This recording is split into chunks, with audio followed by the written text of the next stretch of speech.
Assalamualaikum warahmatullahi wabarakatuh.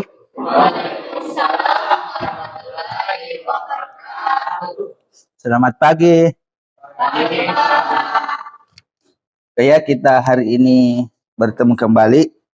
Mudah-mudahan semua dalam keadaan sehat ya. Kelas siapa yang menyiapkan dulu? Oke, silahkan. Iya.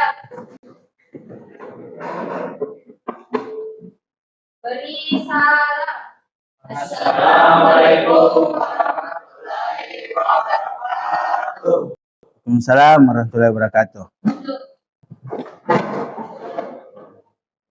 Sebelum memulai pembelajaran, alangkah baiknya kita berdoa supaya kepercayaan masing-masing berdoa. Ini ruangannya sudah bersih ya? Bersih apa? Nggak ada ji sampah-sampah toh? Aman ji? Game kita hari ini sebelum memulai pelajaran, kita akan bermain game menyebutkan nama buah. Jadi saya mulai menyebutkan nama buahnya. Semangka. Oke, Al. Apel. Oke, siapa kau tunjuk? Langsung cepat. Bila. Lanjut, siapa lagi? Oke, bagus. Lanjut, siapa lagi? Sebut orangnya.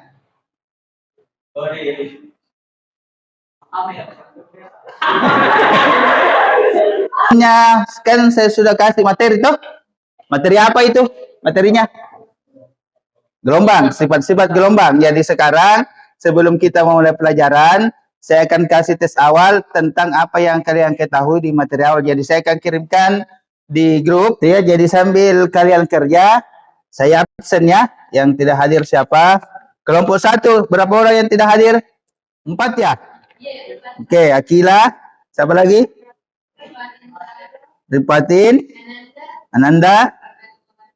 Oke, Muhammad Rehan itu. Nah, sekarang kita akan masuk ke materi hari ini. Yang pertama, saya akan sampaikan KD-nya sama dengan kemarin ya, menganalisis karakteristik gelombang mekanik. Tujuan pembelajaran kita itu melalui pengamatan di PPT, peserta didik mampu mengidentifikasi sifat-sifat gelombang mekanik dengan benar.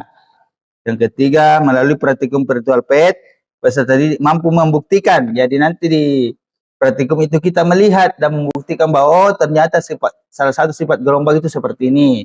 Apa manfaat yang kita bisa dapatkan ketika kita mempelajari sifat-sifat gelombang mekanik? Yang pertama, itu teknologi sonar untuk navigasi ya. Sinar X untuk pemotretan tulang dalam tubuh manusia. Kayak bagaimana itu? Oke, itu ya. Sudah scan sebenarnya apa semua itu ya. Jadi di situ manfaatnya kita mempelajari, di situ ada diterapkan materi atau ilmu-ilmu tentang sifat-sifat gelombang. Nah, penilaian yang akan dilakukan dalam pembelajaran ini tetap sama. Penilaian sikap itu disiplin, jujur, bertanggung jawab. Kemudian penilaian keterampilan itu data pengamatan, analisis data dan kesimpulan. Begitu pula penilaian pengetahuan. Coba perhatikan gambar ini. Ini lihat. Coba, sudah lihat?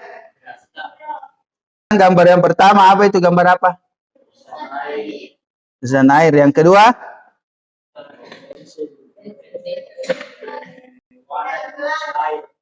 Pensil di dalam suatu wadah.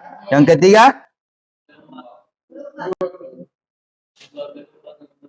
Dua gelombang yang berbeda.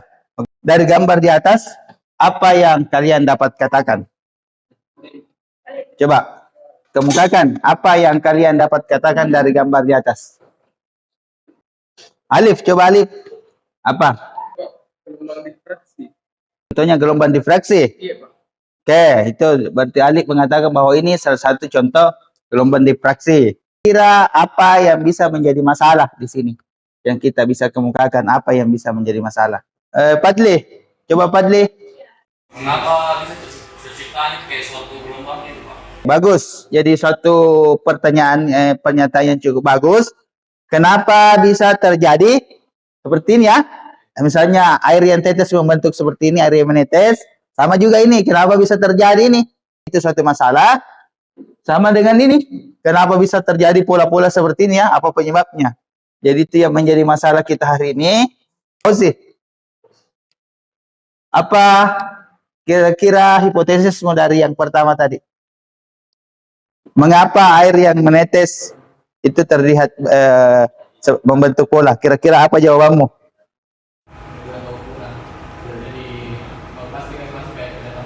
Oh, berbeda bentuk, maksudnya berbeda zatnya begitu ya? Air dengan pensil begitu. Apa hipotesismu tadi? Karena adanya tegangan di permukaan. Dua, hipotesisnya apa? Karena memiliki medium yang berbeda ya. Sebelum kita masuk ke melakukan praktikum, toh, saya akan coba kasih penjelasan dulu tentang materi yang akan kita pelajari hari ini. Jadi hari ini kita akan mempelajari tentang sifat-sifat gelombang. Apa sifat-sifat gelombang yang kalian tahu?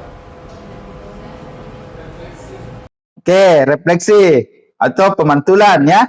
Apa lagi? Refraksi atau pembiasan.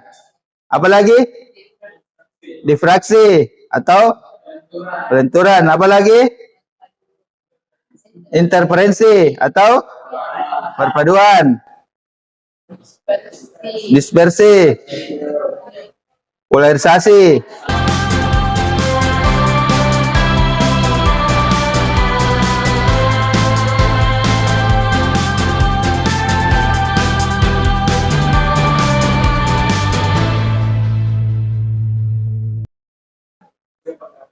Oke, silakan praktikumnya.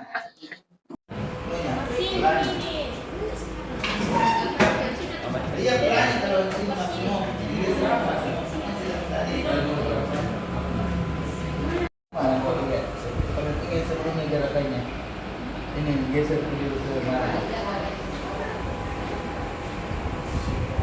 Kemana itu faktor B?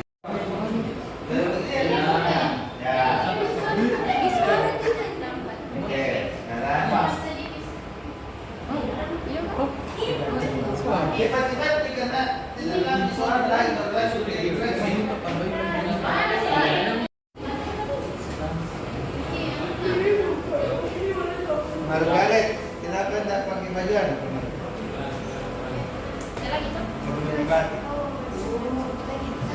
Empat, naik semua di atas, presentasikan. Yang kelompok lain silakan perhatikan jawaban dari kelompok 4. Kalau ada yang tidak sama atau ada yang mau ditanggapi, silahkan memberikan komentar atau pendapat. Baiklah, Assalamualaikum warahmatullahi wabarakatuh. Kami dari kelompok 3 ingin menjelaskan hubungan antara amplitudo dengan frekuensi terhadap bentuk gelombang pada interferensi dari berbagai medium. Pada percobaan pertama, kami simpulkan bahwa apabila amplitudo minimum tidak terjadi suatu gelombang, sedangkan apabila amplitudonya maksimum terjadi suatu gelombang dengan laju perambatan yang cepat. Begitu pula dengan frekuensi, apabila frekuensinya minimum terjadi suatu gelombang dengan laju lambat, sedangkan jika maksimum maka akan terjadi suatu gelombang dengan laju yang akan cepat. Hasil ini disimpulkan bahwa hubungan antara amplitudo dan frekuensi terhadap suatu gelombang itu berbanding terbalik. Baiklah, Assalamualaikum warahmatullahi wabarakatuh. Oke, sekarang kelompok siapa mau naik kalau untuk jawaban soal yang pertanyaan kedua? Sudah? Oke, naik kelompok 1.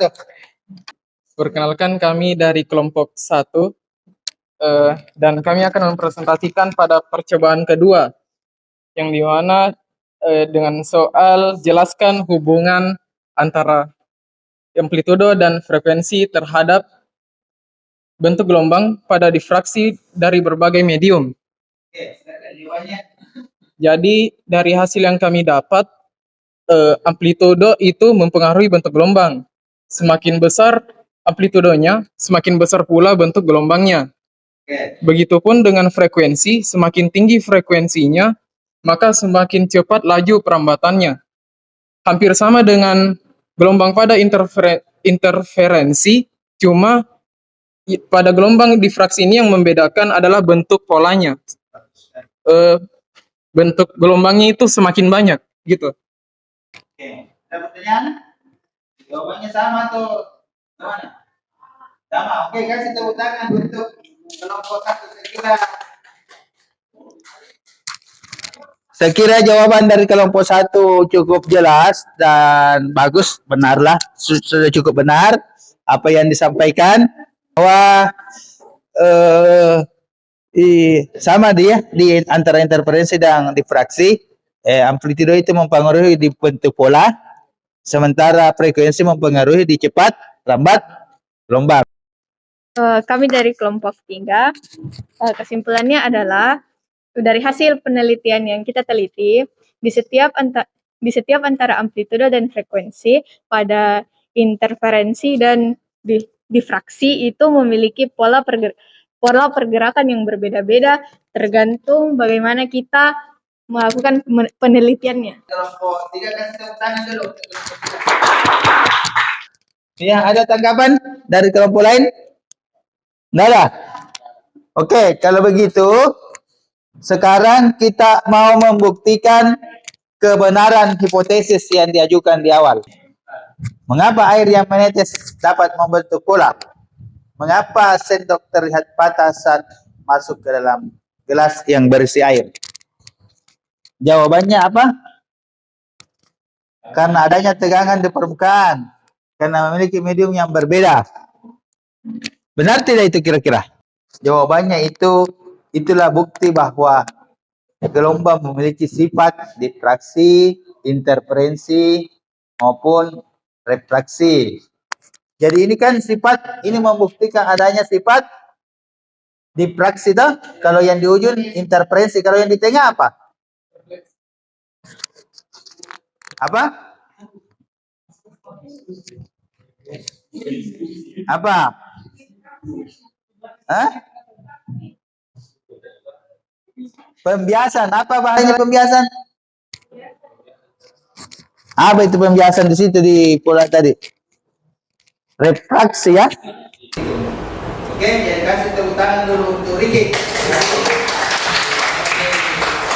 Bintang keras kali ini Ricky. Sekarang apa lagi? Kita akan mengerjakan soal. Jadi silahkan diakses.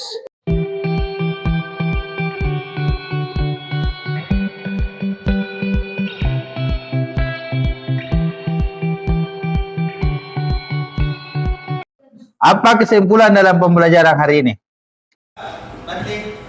Amplitudo itu mempengaruhi satu pola, sedangkan frekuensi mempengaruhi laju rambat satu gelombang. Bagus sekali.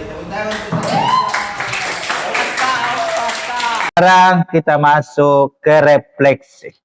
Seperti biasa, pelajarannya menarik karena pakai digital. Sarannya mungkin saya dan nanti LKPD lagi selanjutnya kita jelaskan dulu rangkaiannya bagaimana cara kerjanya, atau kita kasih contoh dulu di papan bagaimana cara kerjanya supaya kita juga yang di sini tidak terlalu bingung Ki untuk kerja Ki, jadi tidak stuck di sini saja gitu. Bagus. Oke ya, jadi ada beberapa saran-saran yang saya kira cukup bagus, menjadi masukan bagi saya.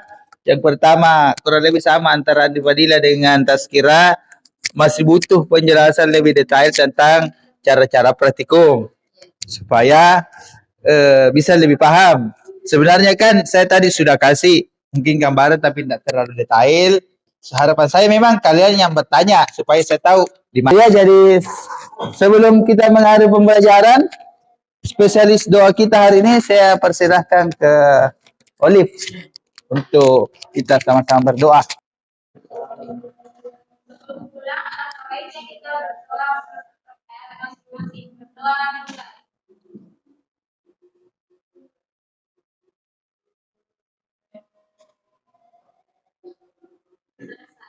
Oke ya, terima kasih banyak atas kehadirannya.